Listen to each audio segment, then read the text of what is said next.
Hi all, this is my case study for Truman Elementary School. This is Module 15 for AEP 858.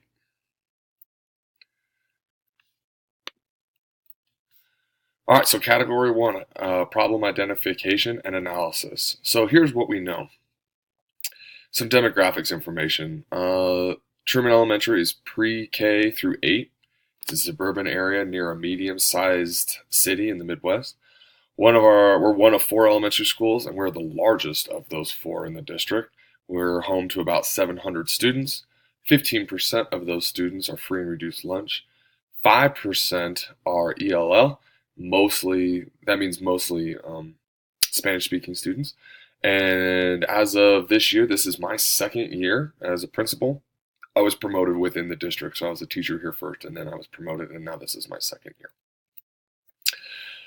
Some achievement scores. So through the standardized national achievement test scores, it indicates that we, Truman Elementary, do worse in reading than we do in math. And as students grow in their grade level and age, we are seeing even a decline in their reading level. So there's a correlation to as they go through our grade levels,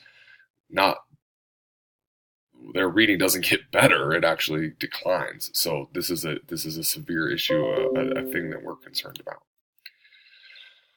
We also have a perception. So right now, parents are highly concerned about this test scores dropping and have expressed their concern about the quality of instruction that's happening. As of recently, I've been asked to present information and address this issue in the next PTO meeting. So we've asked a reading supervisor to come in and do some observation and see what findings they could come up with. And here's some things that the reading supervisor found.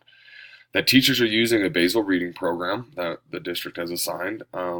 It's about an hour a day. It's not usually in the morning, but it's not always just one full hour block. It can sometimes split up by specials or recess or lunch. The instruction is usually a whole group setting. There is little to no small group that they observed. The layout is basically the teachers read the story aloud to the students. They're all exposed to Tier 1 instruction, and then the students quarterly read after.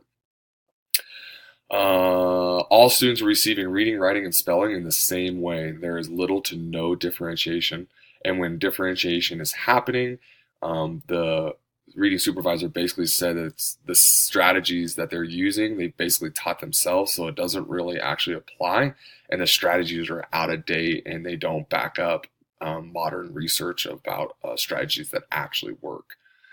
And the last thing is that it does not appear that the curriculum and the way it's taught align to recent research as well as state standards. So here's what I still kind of need to know. Is this reading issue only found at Truman Elementary, or is there other issues within the district? Are we an isolated case, or are there other cases found within the district, and maybe not even our district, but other surrounding districts maybe?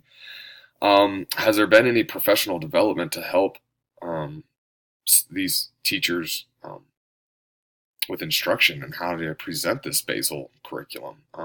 Not all basal programs are the same. Is it a program? Is it just individual books that students are reading that are on their grade level? Or is there a curriculum that goes with that basal reading program? What is it? I would like to know if there's any data that supports no small groups. Usually that is not the case. It's kind of an odd finding for me and the reading supervisor. What needs to be done to get curriculum aligned to the grade level standards? Is data driving or supporting instructional decisions, kind of like we just talked about? And with my parents, I understand their concern, but have they witnessed actual reading instruction, or is it more them just seeing the scores and going, oh my Lord, what's going on? So I'd like to know if they've actually come in and witnessed what's happening, or is it just an outsider looking at two very different perspectives. So I identified 3 problems. Truman Elementary students' reading scores are consistently dropping over the years. They're getting worse. They're not getting better. They're not even staying level. They're getting worse as they go through Truman Elementary. The other big picture and issue is parents in the community are concerned and unsatisfied with what we're doing. Long story short, they are highly concerned, and when parents are not on board, we know that the building can have it's a tough go. So we got to get those parents okay with what's happening, and to do that, we got to increase our test scores. And last thing, teachers have little to no support or training in implementing, designing, and enhancing this basal reading program. They're basically pulling things out of thin air. They're teaching themselves. Their strategies are not appropriate, and so this tells me we have not given them the appropriate training that they need to be successful. All right, here's my plan of action. So the first thing I want to do is, before addressing these parents, I don't want to run into a mob. So I don't mind addressing this, but I'm going to bring information to them and let them know what's happening. And then I want to give them a survey to get their feedback. I don't want to be a whipping boy at this PTO meeting. I want to be very careful about inviting them into my building and getting their input on what they want to see. Obviously, they want to see test scores increased, but this is my job to get this back on board, and I have the educational background to get where we need to be. It's a fine line to invite parents into curriculum decisions. So I'm not willing to do that yet, but I am willing to send them. So my step one is to give them a survey. I want to give the survey to my staff, starting with, so I can bring data to them to find out how they feel the basal reading program is going and what supports they need to get better. So I'm going to start with my staff. I don't want to show up to this PTO meeting empty-handed, but so I'm going to start with my staff's perception. Then I'm going to collect data from my staff and what they feel is doing well and what they're not, and then discuss these changes that they want to see happen, and deliver a similar perception survey to my parents at this PTO meeting. So now I have data from how my staff feels things are going and what they want to see to help them get better, and then I have data from my parents and what they want to see happen in their school to better these scores. So I have two sets of data from two different groups. Then I'm going to create a leadership team to begin collecting data from these teachers and students and staff to create school goals. That's where I feel like we always need to start. You can collect as much data as you want, but if you don't have clear goals, you don't know where to go with it. And then we'll also align curriculum to state standards. Leadership team will then create goals for the upcoming year based on the school's current strengths and weaknesses. These goals have to be measurable. We have to be able to collect data to say, yeah, we're doing it, or no, we're not getting it done. Number 5, sorry, the print had to get a little small here.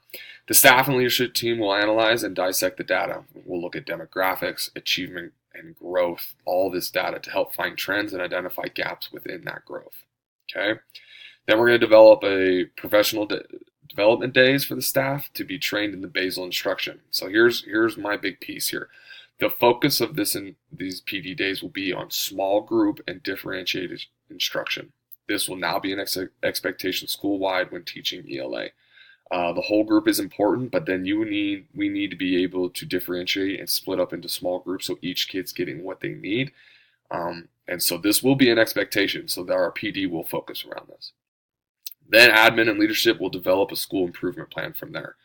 Here's what we found, here's what we're going to do, here's what we expect. Here's our goal, and then we'll fill out the application for the grant with the school improvement plan attached.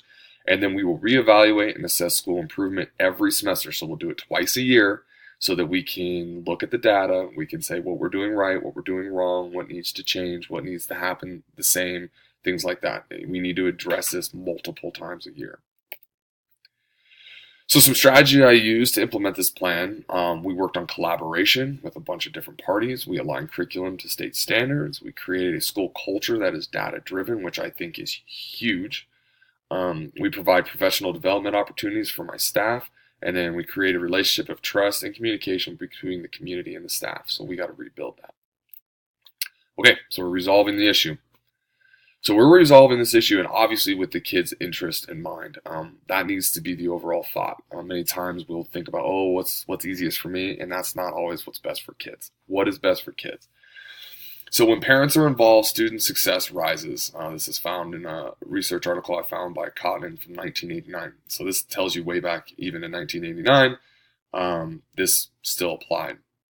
So we're including parents in some decision processes. We're putting their thought forward. So this has shown to increase kids' success. We've built a leadership within the team, within the building, allowing leadership within our building to evaluate and create plan of action specific to our children will foster a culture of success. We have a leadership team that knows these kids. It's designed for these kids. Okay. We'll have data-driven discussions that support instructional decisions, support a culture of success. So we are no longer going to just pull out strategies out of thin air and hopefully help our kids. We are going to have data-driven discussions that support strategies that are research-based to improve our kids' instruction. And when kids' instruction improves, so does scoring. And then we'll reevaluate the improvement plan every semester. So it allows for adaptations and improvements and changes, because we know education evolves all the time and it's always changing. And so we need to change with it so that our kids get what they need. All right, so some facts from this that helped me make some of these decisions is there were parent concerns. The parents were upset, so you need to hear their voices. You need them to understand that you're listening to them, you're not cutting them out, you're not ignoring them, and we did that by allowing them a survey and addressing their PTO meeting. We also just welcomed them in to do some observations.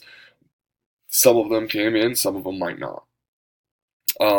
So the instruction was not aligned with our data or state standards. So that was one of our first things. We need to understand if our basal program addresses all the standards that we're being assessed in, and we did that early so that we can make changes or bring in alternative curriculum if need be, to address all state standards thoroughly. We look for gaps. So that's a big piece why you collect data. You're looking for why are we not getting better through the years? Why are we getting worse? What are our growth? What are our trends? What are we seeing? Is it a specific group of people or not? We looked at no small group. They stated that there was little to no small group instruction. And if you look through any data that talks about what's the best type of instruction to get kids' needs, you will see that the common theme there is small group differentiated instruction. So that's been training, and all those different issues have been addressed. And then we schedule PD days to help increase our strategies to help train our staff in this program and how to instruct this program to our students. So all these decisions were based off facts given to me through this case study. So some feelings I had while doing this, and still have. I have a slight feeling of failure. I failed my parents. I failed my staff. I failed my students. And we've let this get carried away, and so I do have a small case of failure. But on the top, to go with that, I'm motivated to implement a plan to get back to where we need to be, to get my parents' trust back, to get my students' motivation back, and their confidence back, and my staff's confidence back. And then I always have a slight concern. If I'm frustrated and concerned, I can't even imagine how my staff feels. So those are all a few of the feelings I'm having while doing this. Here's some things I'm still thinking. What groups of students are falling behind in reading and why? So is there a specific trend that we can find? Is it our SPED population? Is it our free and reduced lunch? Is it a specific demographic? What is it that's falling behind? Or is it just the general school? That'd be interesting to know. Are my teachers aware of the severity of this issue? Many times it's like, it just is what it is. That's just kind of the culture of the school. And that can't be the case. This culture in this building has to change before any plan can be successful. So we have to get everybody on board before we think we can change anything. And then failure is not an option. What am I valuing? My community's input, my staff's input, and my students' input. Some things that are still revolved. What if we are denied the grant money? Do we have any resources in our building to get our kids the best education possible? Is our curriculum the best curriculum to get the job done? And if we solely focus on reading, will other subjects drop? All right, so here is how I work to improve communication with my families. I address and acknowledge the concerns of the PTO. I sent out a perception survey to staff and parents, and I welcome the community into our building. Use the data. How did I use the data to respond and communicate larger concerns about the instructional program? I allowed improvement and changes to improvement plan twice a year, provided perception survey to the staff and community, and provided PD to staff. There's this one. And last but not least,